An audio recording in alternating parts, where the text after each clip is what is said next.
Hello friends, welcome to my channel baby food magic. இன்றைக்கி என்ன வீடியோன்னு பார்த்தீங்கன்னா, பேபிஸ்க்கு ஹெல்த்தியான லஞ்ச் ஐடியா பார்க்கலாமா. இது வந்து பார்த்திங்கன்னா அரைக்கீரை சாதம் தான் இன்றைக்கி நம்ம பேபிஸ்க்கு வந்து செய்ய போகிறோம்.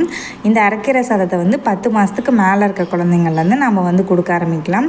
நான் வந்து இன்றைக்கி மில்லட்ஸ் ஆட் பண்ணி செய்கிறேன். நீங்கள் இதுக்கு பதிலாக எந்த டைப்ஸ் ஆஃப் ரைஸ்னாலும் நீங்கள் வந்து யூஸ் பண்ணிக்கலாம். 1 ஸ்பூன் வரகரிசியும் 1 ஸ்பூன் மைசூர் பருப்பு ரெண்டுமே ஈக்குவல் அமௌண்ட் எடுத்துகிட்டு நல்லா வாஷ் பண்ணிவிட்டு ஒரு 2லேருந்து 3 மணி நேரத்துக்கு வந்து ஊற வச்சுருக்கேன். தாளிக்கிறதுக்காக பார்த்திங்கன்னா சின்ன வெங்காயம், பூண்டு, தக்காளி இதெல்லாம் வந்து எடுத்திருக்கேன். வெஜிடபிள்ஸ் ஆட் பண்ணுறது பார்த்திங்கன்னா உங்களோட சாய்ஸ் தான். உங்கள் பேபிஸ்க்கு என்னென்ன வெஜிடபிள்ஸ்லாம் பிடிக்குமோ நீங்கள் அதெல்லாம் வந்து ஆட் பண்ணிக்கலாம். வெஜிடபிள்ஸ் நம்ம ஆட் பண்ணும்போது பார்த்திங்கன்னா இன்னும் நல்லா ஹெல்த்தியாக இருக்கும்.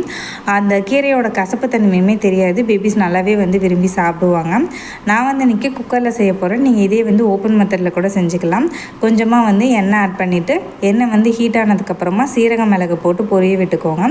அது நல்லா பொரிஞ்சதுக்கப்புறமா நம்ம எடுத்து வச்சுருக்க பூண்டு, சின்ன வெங்காயம் ரெண்டுமே போட்டு கொஞ்சம் லைட்டாக கலர் மாற அளவுக்கு வதக்கிட்டு இதோடைய வந்து தக்காளி பழமும் ஆட் பண்ணிக்கலாம்.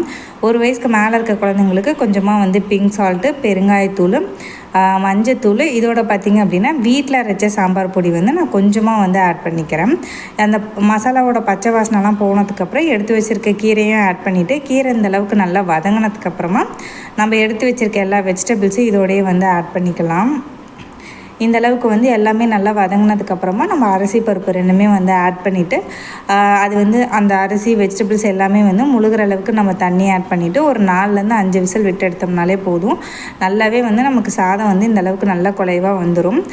முருங்கைக்காய் மட்டும் பார்த்திங்கன்னா நான் வெளியே எடுத்துட்டு அது உள்ளே இருக்கக்கூடிய ஃப்ளஷை மட்டும் ஆறுனதுக்கப்புறமா எடுத்து சாப்பாடோடு வந்து ஆட் பண்ணிடுவேன். ரொம்பவே ஹெல்த்தியாக இருக்கும். மறக்காமல் உங்கள் பேபிஸ்க்கு ட்ரை பண்ணி பாருங்கள். ட்ரை பண்ணி பார்த்துட்டு உங்களுக்கு பிடிச்சிருச்சா இல்லையான்னு சொல்லிட்டு உங்களோட ஃபீட்பேக்கை கமெண்ட் செக்ஷனில் கொடுங்க. Thanks for watching my video.